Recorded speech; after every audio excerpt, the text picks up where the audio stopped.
तो फिल्म की शुरुआत होती है यूनाइटेड स्टेट्स से और हमें पता चलता है कि यहाँ पर बॉम्ब्स बनाने का एक एक्सपेरिमेंट चल रहा था जो कि खराब हो गया। उसके रिजल्ट में यहाँ बहुत ही भयानक ब्लास्ट हुआ और पूरा का पूरा शहर ही तबाह हो गया। शहर में जितने भी लोग थे तकरीबन वो मारे गए थे, लेकिन कुछ टाइम बाद इन लोगों को पता चला कि वो मरे हुए लोग दोबारा से जिंदा होने लगे हैं।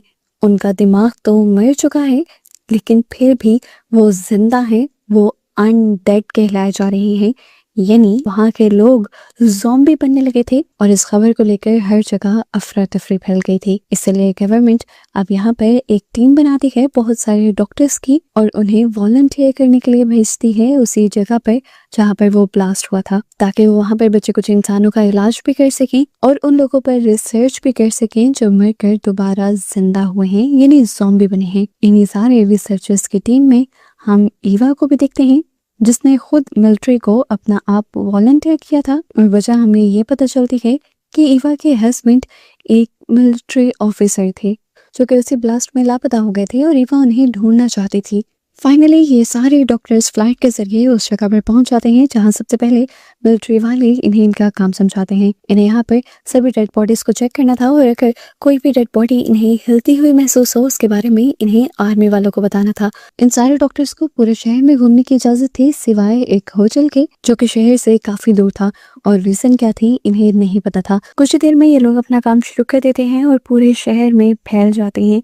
जगह जगह इन्हें बहुत सारी लाशें नजर आती हैं जिनके मुंह बिल्कुल काले नीले हो चुके थे। लाशों की हालत ऐसी थी कि इनसे देखा नहीं जाता। ईवा की जो साथी होती है वो तो मिशन को वहीं पर छोड़ देती है, पर ईवा मिशन को छोड़ नहीं सकती क्योंकि वो यहाँ पर अपने हस्बैंड को ढूंढने के लिए आई है। इसीलिए वो अब एक दूसरे साथी को चुन लेती है। क्ले ईवा को मिलने वाले पहले सभी पार्टनर से काफी ज्यादा बहादुर था।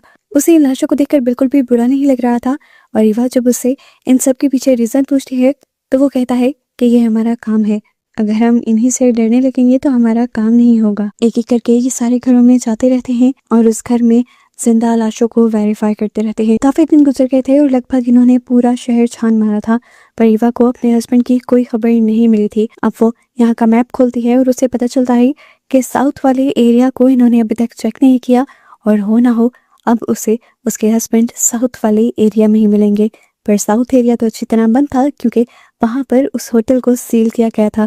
उस होटल में जाने से सबको मना भी किया था सबने। जब एक लड़की को उसके इरादों की खबर होती है तो वो लड़की उसे वार्न करती है कि ऐसा मत करना ईवा, साउथ की तरफ ना जाना, क्योंकि मैंने सुना है कि जो भी साउथ की तरफ जिंदा देखा जाएगा उसे कमांडर्स बिना कुछ सोचे समझे मार देंगे और ये भी नहीं देखेंगे कि वो सही इंसान है, कमांडर है, उनकी टीम का हिस्सा है या कोई डॉक्टर है। वो इस लड़की से कहती है प्लीज मेरी मदद करो, मेरे साथ चलो, पर ये लड़की साथ जाने से मना कर देती है। तो अगले दिन ईवा क्ले से ही मदद मांग लेती है।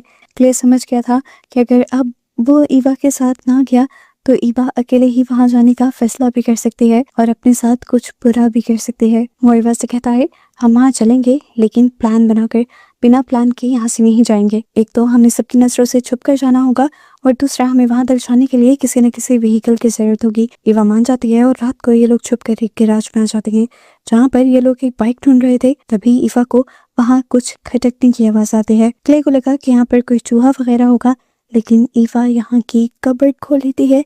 अंदर एक भयानक दिखने वाली लड़की थी। उसकी आंखों से काले रंग का खून निकल रहा था, दांत पीले हो गए थे और आंखों के आगे एक अजीब सा अंधेरा था। एकदम से वो लड़की हिलने भी लग जाती है और अपने दांत कचकचाने लगती है।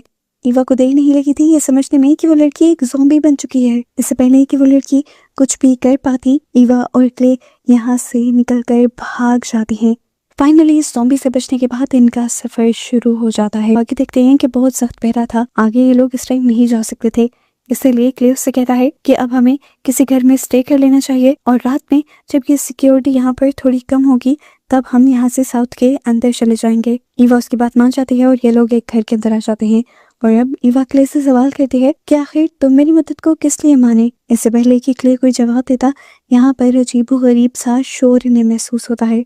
सामने पता चलता है कि एक ज़ॉम्बी था यहाँ पर जो इन्हें मारने के लिए ही आगे बढ़ा था। इस टाइम इन दोनों के पास अपने आप के बचाव के लिए कुछ भी नहीं था, ना कोई गन ना कोई चाकू। इसीलिए बहुत ज्यादा डर गए थे और यहाँ से भागकर ये लोग बाहर भी नहीं जा सकते थे, क्योंकि बाहर कमांडर्स इन्हें देखते ही मार देते। आगे कुआं तो पीछे खाई वाला सीन हो गया था इनके साथ, लेकिन यहाँ इनकी किस्मत इनका साथ देती है और एक कमांडर यहाँ आकर इस ज़ॉम्बी को मार देता है और इन दोनों को जिंदा यहाँ पर देखकर काफी हैरान होता है और इन दोनों से पूछता है कि तुम दोनों यहाँ तक पहुंचे कैसे। एवा झूठ नहीं बोलती और वो इस ऑफिसर को बता देती है कि मैं अपने हस्बैंड को ढूंढते हुए यहाँ पहुंची हूँ और मुझे साउथ की तरफ भी जाना है और उस रिजॉर्ट को भी ढूंढना है जिसके अंदर सबको जाने से मना किया गया है।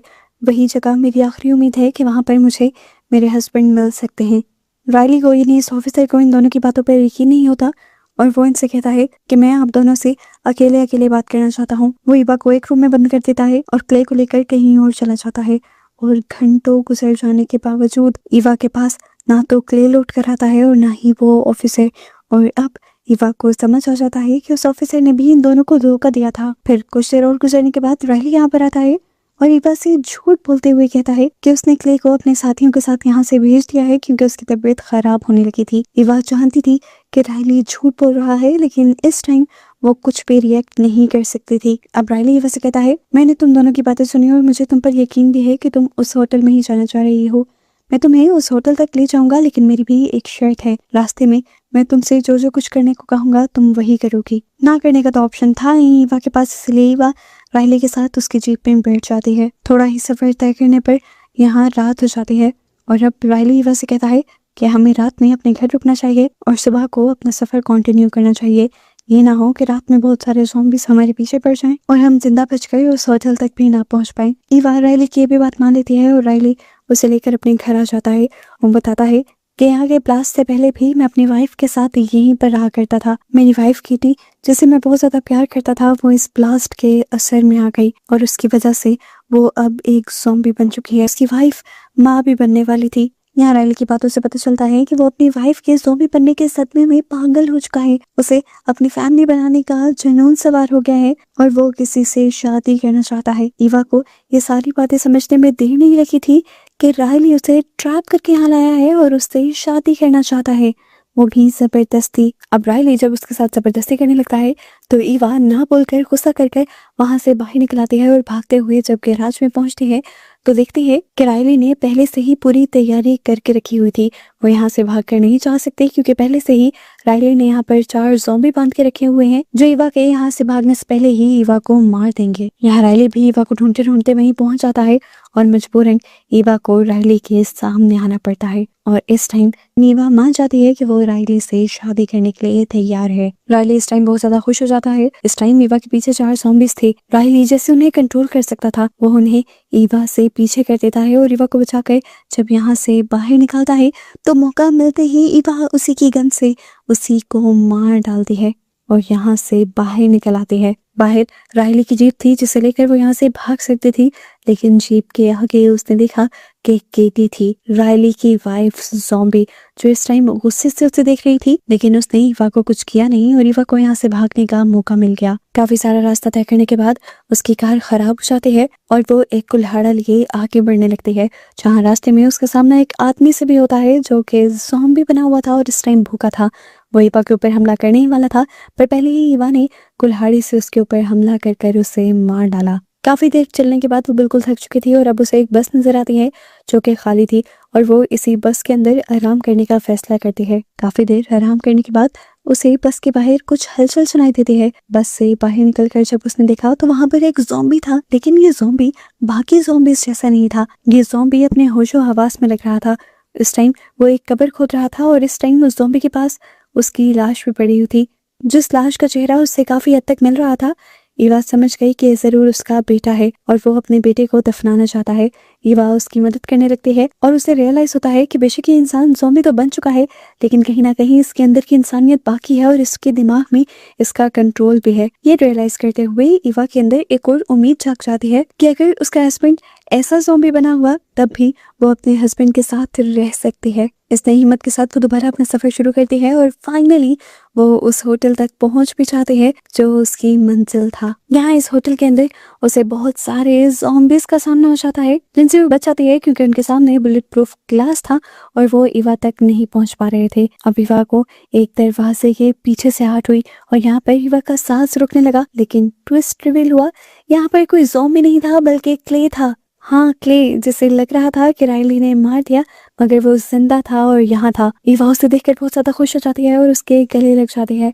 ये लोग अब उस रिजॉर्ट से बाहर निकल आते हैं और ईवा क्ले से सवाल करती है कि तुम मुझे छोड़कर यहाँ क्यों आ गए थे। तब क्ले उसे बताता है कि मैं तुम्हें छोड़कर यहाँ नहीं आया, असल में मैं जान गया था कि राइली तुम्हारे साथ जबरदस्ती करना चाह रहा है और राइली को भी समझ आ गई थी कि मेरे होते हुए वो तुम्हारे साथ कुछ नहीं कर पाएगा, इसीलिए उसने मुझे मारने की कोशिश की और मैं बचकर वहां से भाग निकला। मुझे उम्मीद थी कि तुम राइली को मारकर इसी होटल तक पहुंचोगी, इसीलिए मैं इस होटल में आ गया ताकि यहाँ रहकर मैं तुम्हारा इंतजार कर सकूं।